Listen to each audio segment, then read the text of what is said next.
Hi dear students, today we are going to discuss one of the very important topics of this chapter, structure of solids or X-ray crystallography. So in this chapter we are going to discuss mainly about Bragg's equation. Before going to derive Bragg's equation, let's have a brief introduction of this topic. Okay?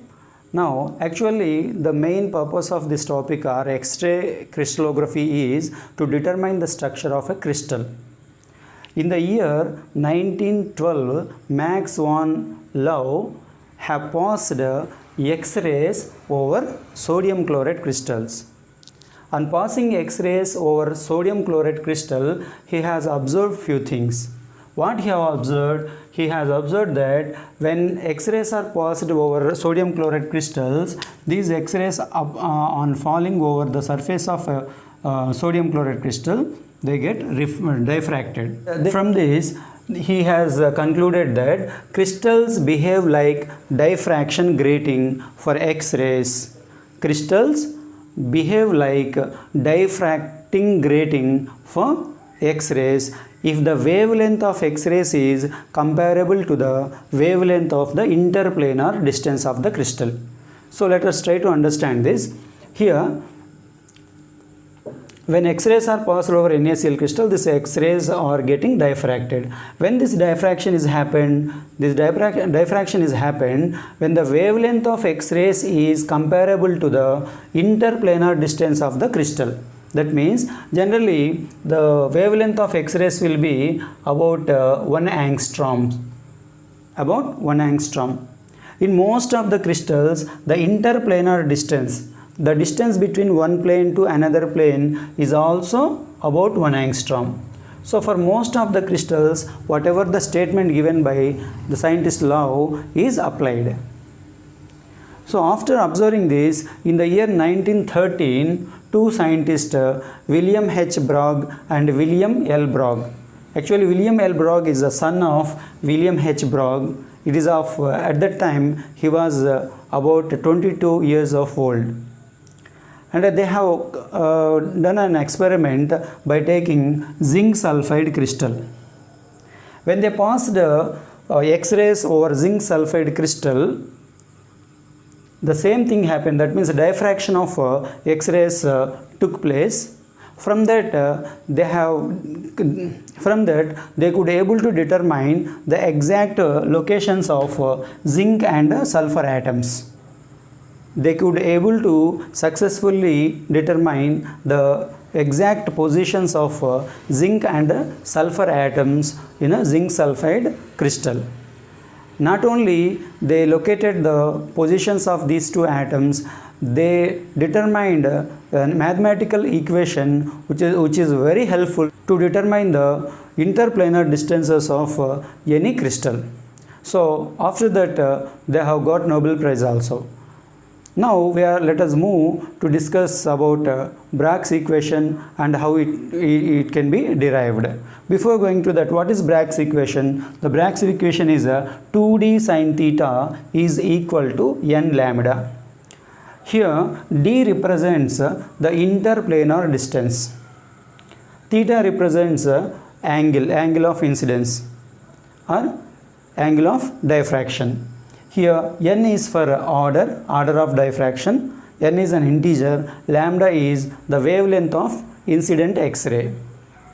And this can be simply said that interplanar distance is equal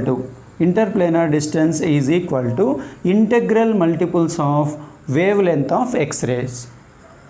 Okay, now let's move on to discuss the derivation of Bragg's equation. Okay dear students, now before going to discuss the derivation of Bragg's equation, what is the purpose of deriving this Bragg's equation?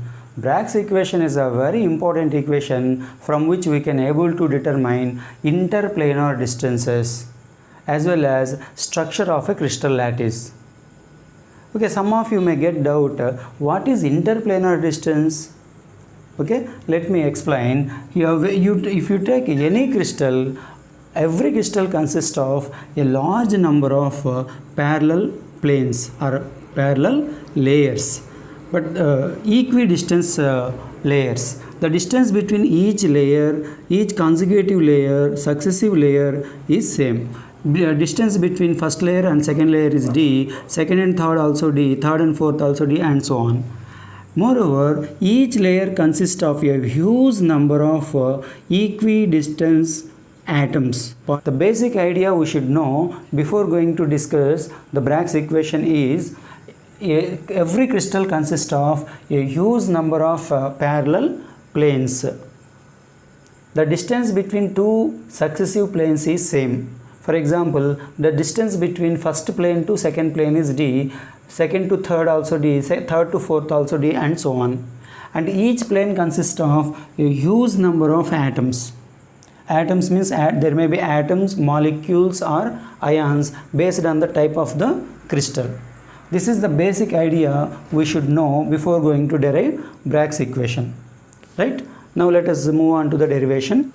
Now first of all, let us consider two parallel lines of a crystal lattice. The distance between these two parallel lines or interplanar distance is small d. What is the interplanar distance? The distance between first plane to second plane is small d. That is, this is the first plane or first layer. This is second. Right? Distance between these two is small d. Now let us consider when X-rays are passed over this crystal, the first X-ray is coming and falling at the point A.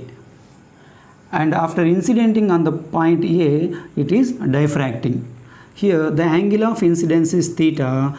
Since the angle of incidence is equal to the angle of diffraction, the angle of diffraction is also theta. This is about first X-ray.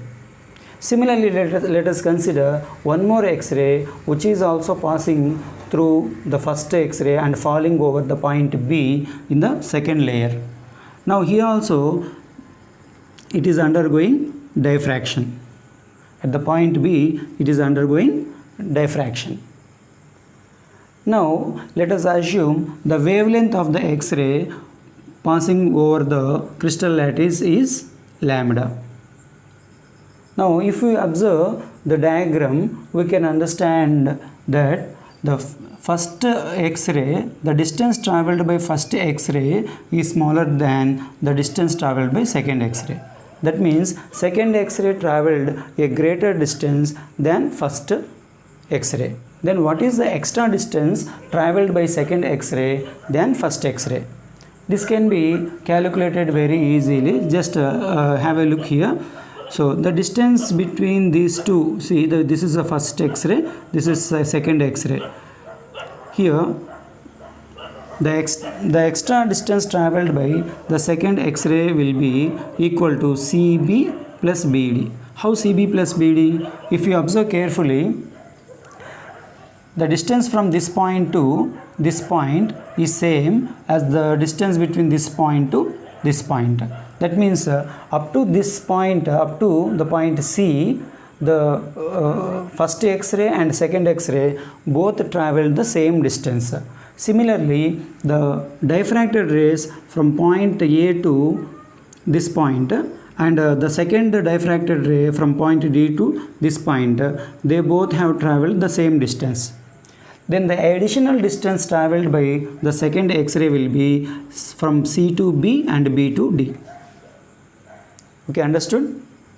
The distance traveled by the first X-ray from this starting point to the point A is same as the distance traveled by the second X-ray from this point to point C, because these two are parallel and these two distances are same. Means this starting point to A and the starting point to C. Similarly, the distance traveled by the diffracted ray from the point A to the ending point, that is at a photographic plate. Photographic plate is the end point. Next, the distance traveled by the second X-ray from the point D to the photographic plate is same. Means from distance from here to here and here to here same. Then what is the extra distance traveled by the second X-ray? It's very simple. The extra distance traveled by the second X-ray is from C to B and B to C. That means CB plus BD. CB plus BD is the extra distance traveled by the second X-ray. Now, Bragg has proved that the path difference, this path difference is equal to, path difference means the extra distance traveled by the second X-ray, that is path difference CB plus BD is equal to integral multiples of wavelength of the X-ray. This is proved by Bragg. Let it be equation number 1. The path difference is equal to integral multiples, that is small n, of wavelength of X-rays. Now let's get the values of CB and BD from the triangles formed here. Here you can observe two triangles, triangle ABC and triangle ABD. Now first let us consider triangle ABC.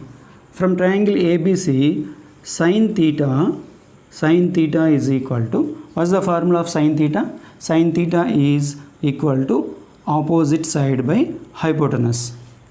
Opposite side is CB by hypotenuse is AB. CB by AB. But from the diagram we can understand that distance between point A to point B is small d, that is interplanar distance. So in the place of AB, we can substitute d, that is interplanar distance. So this can be modified as CB plus small d. Sin theta is equal to CB by small d. Okay, if we interchange, we get CB is equal to d sin theta. Let it be equation number 2. Now from triangle ABD, sin theta is equal to opposite side BD by hypotenuse AB. What is AB? Again AB is nothing but small d, that is interplanar distance. So sin theta is equal to BD by small d. If we interchange, then it becomes BD is equal to d sin theta. Let it be equation number 3. Now in equation number 2 we got CB is equal to d sin theta. In equation number 3 we got BD is equal to d sin theta. On substituting equation 2 and 3 in equation number 1, we get CB in the place of CB sin theta, in the place of CB is equal to d sin theta, BD is equal to d sin theta. So d sin theta plus BD, d sin theta is equal to n lambda. So d sin theta plus d sin theta is equal to 2d sin theta is equal to n lambda. So this is Bragg's equation. Here d is interplanar distance, theta is angle of incidence or angle of diffraction, n is an integer whose values may be 1, 2, 3, 4 and so on. If n is equal to 1, then it is called first order diffraction. Order of diffraction is 1. If n is equal to 2, order of diffraction is 2. 3, it is third order diffraction and so on. Lambda is the wavelength of X-ray. So by using this equation, we can able to determine the interplanar distances. That is d is equal to this 2 sin theta. If you send to right hand side, then it becomes n lambda by 2 sin theta. From this we can determine the interplanar distance and structure of the crystal lattice. So this is a very simple derivation, but it is very important for board exams. And moreover, in competitive exams also, we may get questions based on this formula. Okay? Thank you for watching. Subscribe my channel and give your suggestions in the form of comments, like and share to your friends. Okay, thank you very much. See you in the next video. Bye.